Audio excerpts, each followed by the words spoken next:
lot of Christians, because they haven't read the Bible carefully, the only purification they know of is God cleansing them through the blood of Jesus Christ. చాలా మంది క్రైస్తవులు బైబిల్ను జాగ్రత్తగా చదవరు కాబట్టి వాళ్లకు తెలిసిన పవిత్రపరచబడటం అంటే ఏంటంటే దేవుడు యేసుక్రీస్తు ప్రభు యొక్క రక్తం ద్వారా వాళ్ళని పవిత్రపరిచాడు. The Bible speaks about two types of cleansing. Bible రెండు రకాల పవిత్రపరచబడటం గురించి తెలియజేస్తుంది. One is what God does, ఒకటేమో దేవుడు చేసేది, and the other is what we do ourselves. రెండోది మనకు మనం చేసుకునేది. 1 John chapter 1 verse 7 says the blood of Jesus cleanses us from all sin. యోహాను రాసిన మొదటి పత్రిక 1:7లో మనం చూసినట్లయితే యేసు రక్తము ప్రతి పాపము నుండి మనల్ని పవిత్రులుగా చేయును. That's God's word. అది దేవుడు చేసే పని. 1 John 1:9 says he is faithful to cleanse us from all unrighteousness. That is God's word. యోహాను రాసిన మొదటి పత్రిక 1:9లో మనం చూసినట్లయితే ఆయన నమ్మదగిన వాడు నీతిమంతుడు గనుక ఆయన మన పాపములను క్షమించి సమస్త దుర్నీతి నుండి మనల్ని పవిత్రులుగా చేయును. ఇది కూడా దేవుడు చేసే పని. But 1 John 3:3 is speaking about us cleansing ourselves. కానీ 1 యోహాను 3:3లో మనం చూసినట్లయితే మనల్ని మనం పవిత్రులుగా చేసుకునే దాని గురించి ఇక్కడ తెలియజేయబడింది. You read that also in 2 Corinthians 7 and verse 1. 2 కొరింథీ 7:1లో కూడా మనం దీన్ని చదువుతాం. Where we are told that having such wonderful promises, brethren, beloved, let us cleanse ourselves from all filthiness or defilement of flesh and spirit. Cleanse ourselves. ప్రియులారా, మనకి వాగ్దానములు ఉన్నవి గనుక దేవుని భయముతో పరిశుద్ధతను సంపూర్తి చేసుకొనుచు శరీరమునకును ఆత్మకును కలిగిన సమస్త కల్మషము నుండి మనల్ని పవిత్రులుగా చేసుకొందుము. The same thing we read in 2 Timothy and chapter 2 and verse 21. If a man cleanses himself, he will be a vessel unto honor. 2 Timothy 2:21లో మనం చూసినట్లయితే తన్ను తాను పవిత్రపరచుకొనిన యెడల ఘనత నిమిత్తమైన పాత్రయ్యుండును. So in these verses that I just quoted, నేను ఇప్పుడు చూపించిన వచనాల్లో మనం చూసినట్లయితే you find these two types of cleansing. రెండు రకముల పవిత్రపరచుకోవటం అనేది ఉంది. One what God does and the one what we got to do ourselves. ఒకటేమో దేవుడు చేసేది, ఇంకోటేమో మనకు మనం చేసుకునేది. God can be trusted to do his part if we fulfill the conditions. మనం ఆయన పెట్టిన షరతులను నెరవేర్చినట్లయితే తన పని తాను చేయటానికి దేవుడు నమ్మదగినవాడు. If we confess our sins, he is faithful and just to cleanse us from all unrighteousness, forgive our sin, blot it out and never to remember it anymore. మన పాపములను మనం ఒప్పుకున్నట్లయితే సమస్త దుర్నీతి నుండి మనల్ని కడిగి ఆయన పవిత్రపరిచి వాటిని తుడిచివేసి మరన్నిటికీ ఆయన జ్ఞాపకం చేసుకోండు.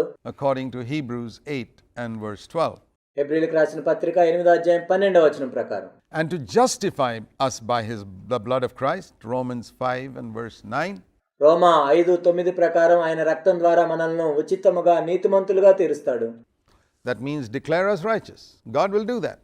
దేవుడు మనల్ని నీతిమంతులుగా ప్రకటిస్తాడు. అది దేవుడే చేస్తాడు. But what is this cleansing ourselves mean? కానీ మనల్ని మనం పవిత్రపరచుకోవటం అంటే ఏంటి? This is the narrow way. ఇది ఇరుకు మార్గము. This is the way of sanctification. ఇది పరిశుద్ధపరచుకునే మార్గము. This is the way of transformation రూపాంతరము చెందే మార్గము into the likeness of Christ, and it is progressive. ఇది క్రీస్తు స్వరూపంలోనికి రూపాంతరము చెందే మార్గము. ఇది ప్రతిరోజు అభివృద్ధి చెందుతూ ఉంటుంది. The baptism in the Holy Spirit is a crisis. పరిశుద్ధాత్మలో బాప్తిజం పొందటం అనేది కూడా ఒక సంక్షోభం లాంటిది. It's like entering through a gate, but it must be something which must be renewed all the time. ఇది కూడా ఇరుకు ద్వారమున ప్రవేశించడం లాంటిదే, కానీ ప్రతిరోజు రూపాంతరం చెందబడుతూ ఉండాలి. ఇందులో We need to be filled with the Holy Spirit continuously. నిరంతరము పరిశుద్ధాత్మతో నింపబడుతూ ఉండాలి. Ephesians 5 and verse 18 ఎఫెసీ 5:18 ప్రకారం speaks to those who are already baptized in the Holy Spirit ఎవరైతే అప్పటికే పరిశుద్ధాత్మలో బాప్తిజం పొందారో and says, be being filled with the Spirit, or be being immersed in the Holy Spirit. పరిశుద్ధాత్మలో నింపబడుతూ ఉండండి అని వాళ్ళతో చెప్తూ ఉన్నారు. పరిశుద్ధాత్మలో ముంచబడుతూ ఉండండి. Baptism just means immersion. బాప్తిజము అంటే ముంచబడటం. You stand under the waterfall of the Spirit falling from heaven. I am drenched. పరలోకం నుండి కుమ్మరించబడే ఆత్మ కింద జలపాతం వలె నేను నిలబడ్డప్పుడు నేను తడిసి ముద్దైపోతాను. In the Spirit, and I need to live under that waterfall continuously. అప్పుడు నేను పరిశుద్ధాత్మలో బాప్తిజం పొందిన తర్వాత నిరంతరము అందులో నేను జీవిస్తూ ఉండాలి. To experience this fullness of the Spirit, ఈ ఆత్మ యొక్క సంపూర్ణతను నేను అనుభవించడానికి, and as my own capacity in my heart increases, నా హృదయంలో నా సామర్థ్యము పెరిగే కొలది, to experience more and more of the fullness of the Spirit in my life, పరిశుద్ధాత్మ యొక్క సంపూర్ణతను నా జీవితంలో ఇంకా ఇంకా ఎక్కువగా అనుభవిస్తూ ఉంటాను. thereby being conformed more and more into the likeness of Christ.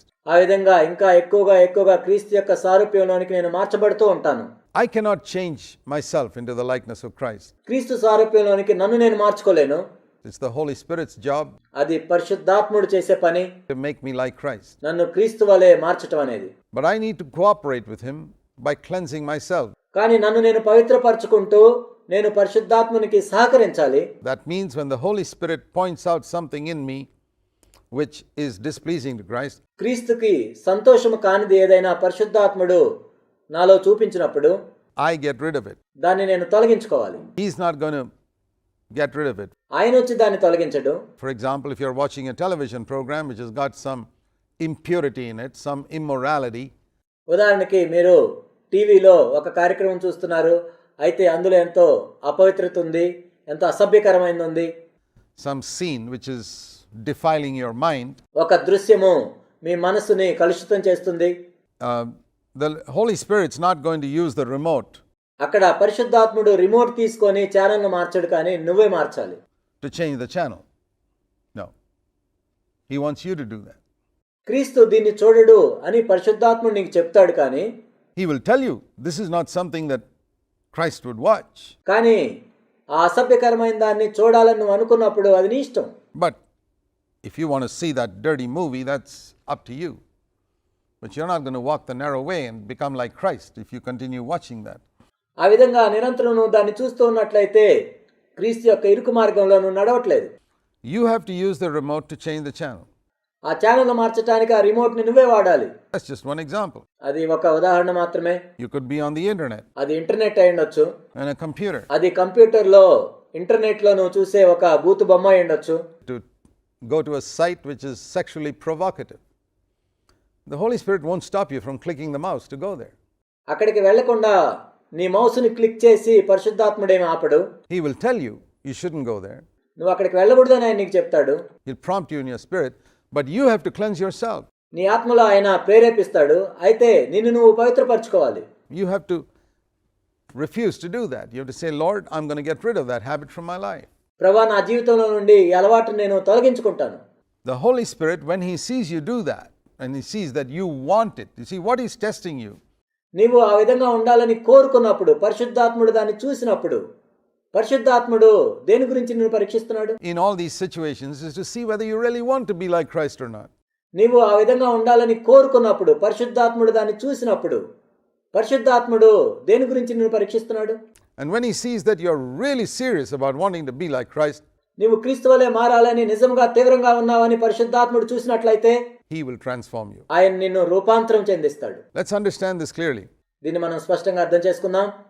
Let me repeat it.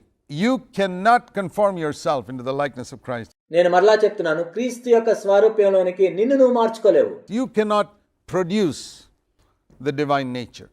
దైవ స్వభావాన్ని నీవు ఉత్పత్తి చేయలేవు. No matter you try for 1,000,000 years, నువ్వు కొన్ని లక్షల సంవత్సరాలు ప్రయత్నించినా సరే you cannot produce even a little bit of the divine nature. దేవుని యొక్క స్వభావాన్ని కొంచెమైనా నీవు ఉత్పత్తి చేయలేవు. The divine nature is something God has to give you, దైవిక స్వభావం అనేది దేవుడే నీకు ఇవ్వాలి, impart to you, communicate to you. ఆ దైవిక స్వభావాన్ని దేవుడే నీకు ఇవ్వాలి, అనుగ్రహించాలి, దేవుడే ఇవ్వాలి. But you got to remove the blockage in the channel కానీ ఆ మార్గంలో ఉండే అడ్డుని నీవే తొలగించుకోవాలి, which prevents Him from communicating that nature to you. You got to get rid of that దేవుడు తన స్వభావాన్ని నీకు ఇస్తున్నప్పుడు ఏదైతే అడ్డుగా ఉందో దాన్ని నువ్వు తొలగించుకోవాలి, which is hindering God from giving you His nature. So that is the meaning of cleansing ourselves. I get rid of from my life మనల్ని మనం పవిత్రపరచుకోవటం అంటే దాని అర్థం అదే. that which the Holy Spirit tells me to get rid of, not what people say. పరిశుద్ధాత్ముడు ఏదైతే తొలగించుకోమని నా జీవితంలో చెప్తున్నాడో దాన్ని నేను తొలగించుకోవాలి, మనుషులు చెప్పింది కాదు. That's why I say, I don't tell people to get rid of this and get rid of that. I will only suggest to them, hey, this is harmful for you. అందుకే నేను మనుషులకి నువ్వు అది తొలగించుకోవాలి, ఇది తొలగించుకోవాలని చెప్పను. కేవలం నేను సలహా ఇస్తాను, ఇది నీకు ప్రమాదకరంగా ఉంటుంది అని. And there are certain things which a person may take time to see. కేవలం నేను సలహా ఇస్తాను, ఇది నీకు హానికరమని. I, for example, may not wear any jewelry or ornaments in myself, my wife and I don't wear it. ఉదాహరణకి బంగారు నగలు కానీ ఆభరణాలు కానీ నేను కానీ నా భార్య కానీ మేము ధరించుకోము. But I will not tell another person to do that because they may not have light on it. కానీ వేరే వాళ్ళు ఆ విధంగా చేయమని నేనేం చెప్పను, ఎందుకంటే ఆ విషయంలో వాళ్ళకి వెలుగు ఉండకపోవచ్చు. Because these are not sinful things. ఎందుకంటే ఇవి పాపానికి సంబంధించినవి కావు. There are things like this which are things which a person may have a conviction of. I don't want to do this. ఇవి ఎలాంటి అంటే ఒక వ్యక్తి ఒప్పుదల కలిగి ఉంటాడు, నేను దీన్ని చేయను దాన్ని చేయను అని. You know, Paul once said in 1 Corinthians 6 కొరింథీయులకు రాసిన మొదటి పత్రిక 6వ అధ్యాయంలో పౌలు ఈ విధంగా చెప్పాడు, that even among all the lawful things that there are, 1 Corinthians 6 verse 12, he still wouldn't do all of them. మొదటి కొరింథీ 6:12లో పౌలు ఈ విధంగా చెప్పాడు, అన్నిటి యందు నాకు స్వాతంత్ర్యం కలదు కానీ అన్నియు చేయదగినవి కావు. You see, a really spiritual man does not only get rid of sinful things. నిజముగా ఒక ఆత్మ సంబంధమైన వ్యక్తి కేవలం పాప సంబంధమైన విషయాలను విడిచిపెట్టడం కాదు కానీ He also gets rid of certain things that are lawful because they are a hindrance. కొన్ని స్వాతంత్ర్యం కలిగిన విషయాలను కూడా విడిచిపెడతాడు, ఎందుకంటే అవి అడ్డుగా ఉంటాయి అనేక సార్లు To his goal. ఆ గమ్యం చేరుకునే విషయంలో ఇవి అడ్డుగా ఉంటాయి. In another chapter, chapter 9, Paul says about an athlete. 9వ అధ్యాయంలో పౌలు చెప్పాడు ఒక క్రీడాకారుని గురించి. There are a lot of lawful things an athlete can eat. ఒక క్రీడాకారుడు తినదగినవి ఎన్నో ఉంటాయి. But if he eats all of them, he'll never win the prize. He's got to discipline himself in what he eats and what he doesn't eat. కానీ ఆయన అన్నీ తింటూ వెళ్తే ఆయనకి బహుమానం రాదు. కాబట్టి తాను క్రమశిక్షణ కలిగి ఉండి ఏమి తినాలి ఏమి తినకూడదని చూసుకుంటాడు. An athlete can lawfully sleep up till 8 o'clock in the morning, but if he sleeps 8, 9 o'clock in the morning every day and doesn't get up early morning to go for a run, he's unlikely to win the medal. ఒక క్రీడాకారుడు ఉదయం 8 గంటల దాకా పడుకోవచ్చు, లేక 9 గంటల దాకా అయినా పడుకోవచ్చు. కానీ ఆయన ఆ విధంగా చేస్తూ ఉన్నట్లయితే అతనికి బహుమానం రాదు. So there are a lot of lawful things that an athlete gives up for the sake of getting a medal in the Olympic Games. ఒక క్రీడాకారుడు ఒలింపిక్ క్రీడల్లో బహుమానం పొందటానికి ఆయన చేయదగినవి ఎన్నో విడిచిపెడతాడు. In the same way, when we speak about cleansing ourselves, it is not just from things that are sin. అదేవిధంగా మనల్ని మనం పవిత్రపరచుకోవాలి అని మనం చెప్తున్నప్పుడు కేవలం పాప సంబంధమైన విషయాలు మాత్రమే కాదు. It's from things which don't help me to win the crown. నేను బహుమానం పొందటానికి నాకు ఏవైతే ఉపయోగపడవో వాటి నుంచి కూడా నేను పవిత్రపరచుకోవాలి. To press on and become like Christ. నేను ఇంకా ముందుకు సాగి క్రీస్తు సారూప్యంలోనికి మారటానికి ఏవైతే ఉపయోగపడవో It may be lawful. అవి చేయదగినవే అయి ఉండొచ్చు. And I don't judge another person who does those things or uses those things. అలాంటి విషయాలు చేసేవారిని ఉపయోగించుకునే వారిని నేనేమి తీర్పు తీర్చను. But I have decided not to do, కానీ అవి చేయకూడదని నేను నిర్ణయించుకున్నాను. not to use them or to give them up, వాటిని ఉపయోగించుకోకుండా విడిచిపెట్టాలి. because I want to reach my goal sooner. ఎందుకంటే నా గమ్యస్థానాన్ని నేను త్వరగా చేరుకోవాలని. So when the Holy Spirit sees that we are serious about this, మనము ఈ విషయంలో తీవ్రంగా ఉన్నాము అని పరిశుద్ధాత్ముడు చూసినప్పుడు He will give us more and more in our being the divine nature. దైవికమైన స్వభావాన్ని ఇంకా ఇంకా ఎక్కువగా మనకి ఆయన అనుగ్రహిస్తాడు. And He does this by changing our way of thinking. మన ఆలోచన విధానాన్ని మార్చటం ద్వారా ఆయన దీన్ని చేస్తాడు.